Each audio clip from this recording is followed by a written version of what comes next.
Guerreiras do K-pop é um filme que acompanha as Antrix, uma nova geração de cantoras e garotas mágicas que usam de sua música e voz para exorcizar demônios. Tudo parecia bem até o surgimento dos Saja Boys, uma boy band de demônios que superaram as Antrix em popularidade. Eles foram o maior desafio da carreira das Antrix, junto com a revelação de que a Rumi, a protagonista, líder e principal cantora do grupo, é revelada como sendo metade demônio. Guerreiras do K-pop foi uma surpresa genuína do mundo das animações esse ano, e eu sinto que esse é um filme que Hollywood já estava tentando emplacar há um certo tempo, um filme de ação e aventura visando principalmente o público feminino, e eu fico feliz que esse filme tenha sido uma animação cheia de personalidade, carisma, com uma direção mega inspirada e cheia de personalidade. Algo muito legal e um ponto alto de Guerreiras do K-pop é a direção do filme. Esse filme com certeza tem a direção mais inspirada das animações em formato de musical em pelo menos uns 15 anos, porque um mérito muito grande da direção desse filme é se afastar completamente da estética de musical de filme da Disney e focar em um estilo próprio e buscar referências mais específicas para sua narrativa do que o clássico formato Disney de musical, e ele tinha que fazer isso para validar sua estética e linguagem, que é justamente a do K-pop. Se esse filme seguisse aquele clássico formato de um musical maior que a vida, com toda aquela roupagem da Broadway e montagens com todo aquele ar divino, como se fosse de um mito moderno se manifestando em sua frente, essa linguagem simplesmente não funcionaria nesse filme, pois ela se distanciaria totalmente da estética e linguagem do filme. E pra ser sincero, acho que a última vez que essa estética funcionou 100% em um filme da Disney foi em A Princesa e o Sapo, que justamente por ter sido o último filme 2D do estúdio, aos modos da Renascença, essa roupagem fez muito bem pra ele. Mas depois que a Disney abraçou de vez o 3D, você meio que sente que tá faltando alguma coisa, porque tudo parece muito artificial, e principalmente porque tudo é muito literal, nada vai além do que tá acontecendo em tela, e não tem nenhum espaço para abstração e experimentação, que nem os filmes da Renascença em 2D tinham aos montes, e eles só foram perceber que de fato estava faltando algo lá em Moana, que tem um pouco mais de liberdade, apesar desse filme ainda não ser um bom exemplo no que diz respeito à direção. E Guerreiras do K-pop percebeu isso e optou por escolher referências mais específicas para sua narrativa e que casaram perfeitamente com o filme, que é toda essa estética inspirada em videoclipe de K-pop e também muito inspirada em K-drama. Essas referências deram uma cara e direção muito únicas para esse filme.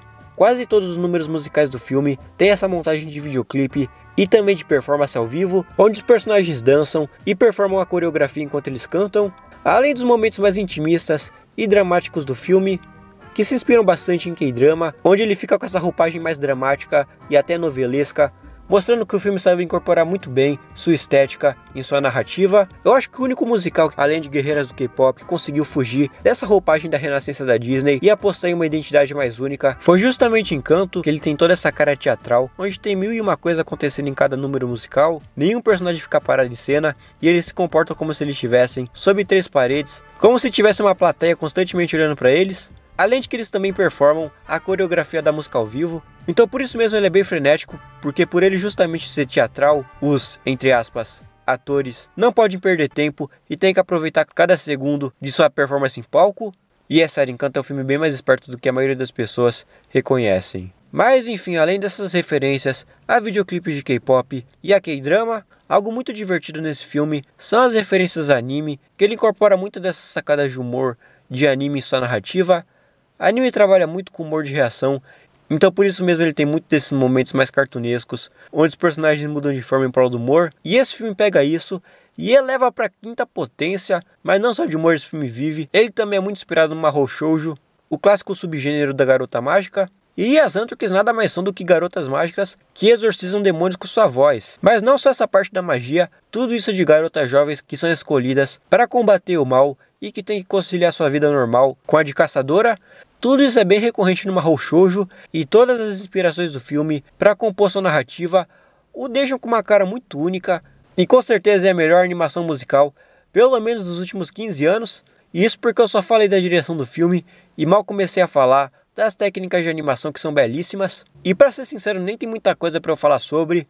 Eu genuinamente fico feliz que as animações do Ocidente acharam o melhor jeito de aproveitar o 3D, sem que ele pareça só um recurso barato para facilitar e baratear a produção, ou o exato oposto disso, um grande teste de engine para mostrar como que os computadores da empresa conseguem renderizar texturas realistas absurdas.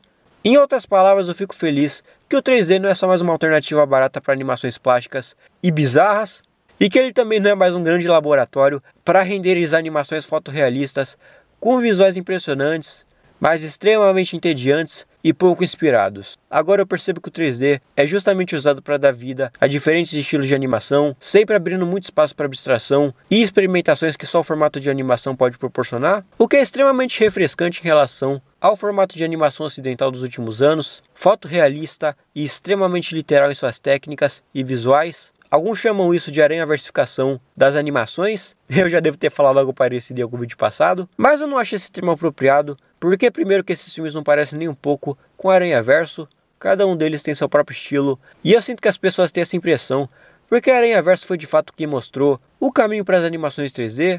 Como eu já disse, a maioria desses filmes seguiam esse modelo de textura realista, sem muito espaço para abstração, além de alguns momentos chaves. Kung Fu Panda é um ótimo exemplo disso, pois ele tem um visual bem padrão, mas ele sempre teve muitos momentos mais contemplativos e abstratos onde os artistas podiam experimentar em diversos estilos e técnicas.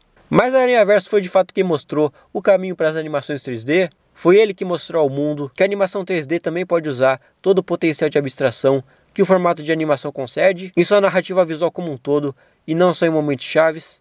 E Guerreiras do K-pop é um ótimo exemplo disso, e vocês já vão entender o porquê. As Hantuki são um grupo formado por 3 integrantes: a Mira, a dançarina e a malvadona do grupo, a Zoe, a rapper e também a fofinha da equipe, e a Rumi, a líder e principal cantora do grupo. E nesse vídeo eu vou focar na Rumi, porque ela é justamente a protagonista da história, e ela também é uma das protagonistas do principal arco do filme, arco esse que vai nos mostrar o principal tema do filme.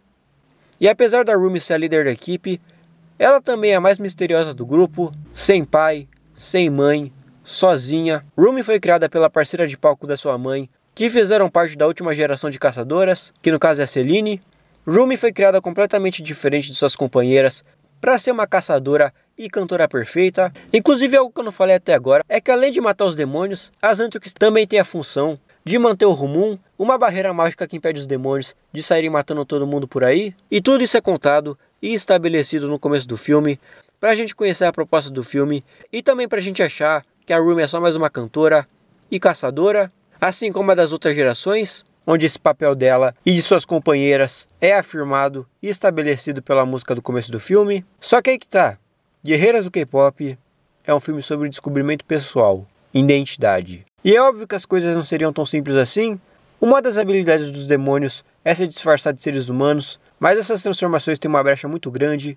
Em determinados momentos, essas transformações transparecem marcas por todo o corpo, que são justamente marcas de demônio. A Rumi tem essas marcas. Sua mãe, assim como ela, era uma caçadora, mas seu pai era um demônio. E ao que tudo indica, a mulher que a criou foi responsável pela morte dos dois.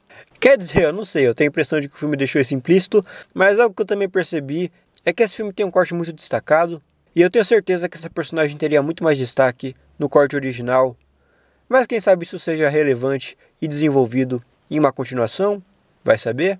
E enfim, só por essa descrição, vocês já podem deduzir que a Rumi é uma garota confusa. Ela faz parte de um grupo e de uma tradição que mata demônios, mas ao mesmo tempo, ela é metade demônio.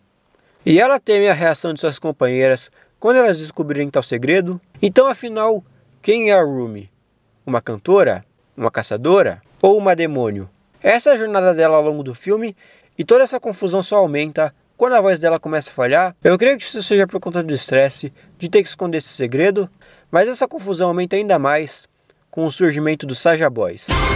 Eu disse Saja Boys, uma boy band demoníaca extremamente extravagante e chamativa, que chama muita atenção de todos, principalmente da Mira e da Zoe, mas que não impressiona a Rumi até ela dar de cara com o Jinu, o líder do grupo, e também o mais contido deles, como vocês podem perceber, e que logo de cara é amor à primeira vista.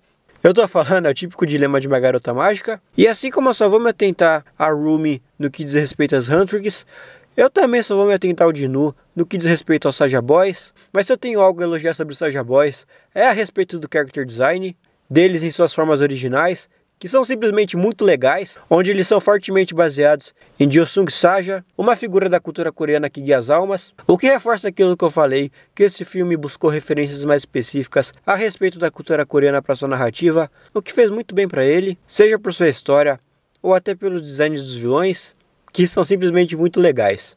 Os Saja Boys e todos os demônios seguem o Guimá. Essa chama que é a fonte de poder dos demônios. E algo curioso sobre o Guimá é que a dublagem dele é feita pelo Guilherme Briggs, que ficou muito boa, mas a voz original dele é feita pelo Lee Byung-hun, o mesmo ator do Frontman, e também é dublado pelo Guilherme Briggs em Round 6. O que é engraçado porque eu tinha achado a voz que o Briggs fez pro Guimá muito parecido com a voz que ele faz pro Frontman, e quando eu descobri isso, muita coisa fez sentido.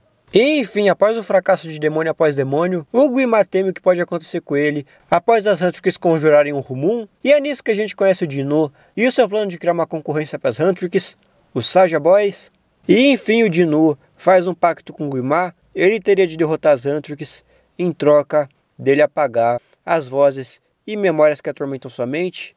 E com isso surge os Saja Boys, que logo superam as Huntrix em popularidade com o hit Meu Pequeno Guaraná. O meu Guaraná, meu pequeno Guaraná. E mais tarde, a gente descobre que as vozes que tanto perturbavam o Dinu eram de sua mãe e de sua irmã. Dinu era um garoto pobre que só tinha a barriga vazia, um sonho e um violão, até que o Guimá entra em contato com ele e concede a ele tudo que ele buscava: fama, sucesso, a ponto dele se tornar o próprio músico do rei, mas ao preço da sua família sair de sua vida. Essa parte do filme é interessante, pois revela tanto o passado e a motivação do Dinu, e também confirma que alguns demônios um dia já foram humanos, que nem o Dinu. E é aqui onde o destino e o arco dos protagonistas se entrelaçam. A Rumi tenta esconder suas marcas, ela esconde quem ela é, isso é refletido em sua voz falhando. E o Dinu busca paz de espírito, pois sua mente não o deixa em paz. E o dilema e drama do Dinu e da Rumi são reafirmados e postos em conflitos. E um dos números musicais mais bonitos do filme, Livres, é uma bela música onde um se confessa pro outro, e é praticamente uma música de romance, onde eles formam uma aliança, combinando deixar o passado de lado, e pela primeira vez, os dois confiam seus sentimentos em alguém. Eles, depois de tantas desconfianças, confiam um ao outro e deixam um ao outro entrar em sua vida. Nesse momento, os dois confiam seus sentimentos em alguém, eles, depois de tanta desconfiança, confiam um ao outro e deixam um entrar na vida do outro. Nesse momento, as vozes na mente do Dinu se acalmam e a Rumi é curada, pois ambos finalmente encontram alguém que o entendem e também o cumprimentam, e principalmente alguém que não iria o julgar por eles serem quem eles são. E esse clima de paixão é tão grande nessa cena que esse é justamente o único número musical do filme que não tem nenhuma direção de videoclipe ou de performance ao vivo, mas sim algo bem mais parecido com K-drama, esse ar bem novelesco que dá muito foco nos sentimentos, emoções, dilemas, dores e principalmente na relação dos dois personagens.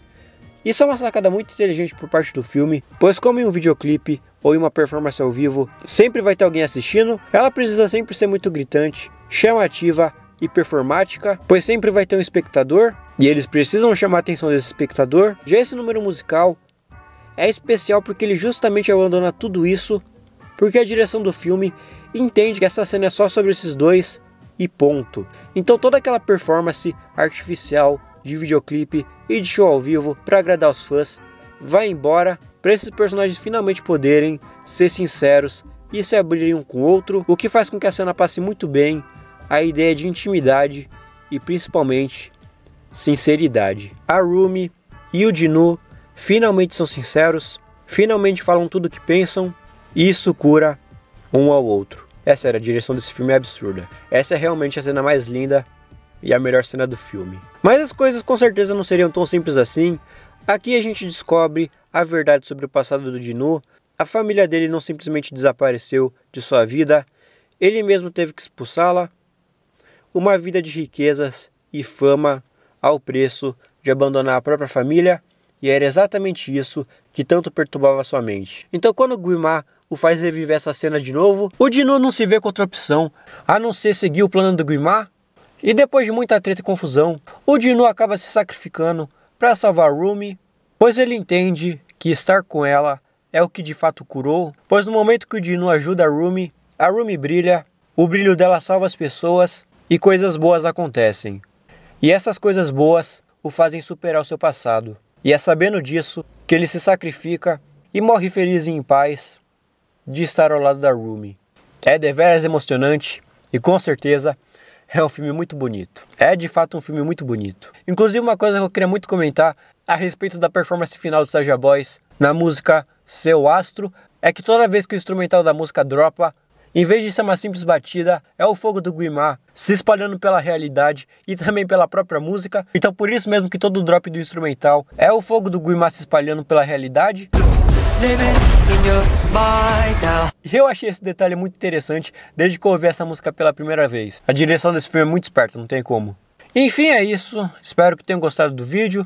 Se vocês gostaram, não se esqueça de comentar, compartilhar, curtir e hypar o vídeo porque ajuda muito. Também muito obrigado aos membros do canal. Então muito obrigado ao Eric Mingoni e ao Toxic. Eu vou estar desativando a opção de Seja Membro. Eu falei que eu ia deixar ativo para quem quisesse ajudar o canal. Só que eu não estou vendo mais sentido em manter essa opção ativa. E eu acredito que até esse vídeo ser lançado, essa opção já vai ter desaparecido do canal. Então novamente muito obrigado aos membros do canal que apoiaram esse projeto. Vocês foram de grande ajuda. De verdade. Também não se esqueça de se inscrever lá no Young Newton, porque lá sai muito vídeo legal. E no mais é isso. Nós vemos no meu próximo vídeo, eu acho. Até mais.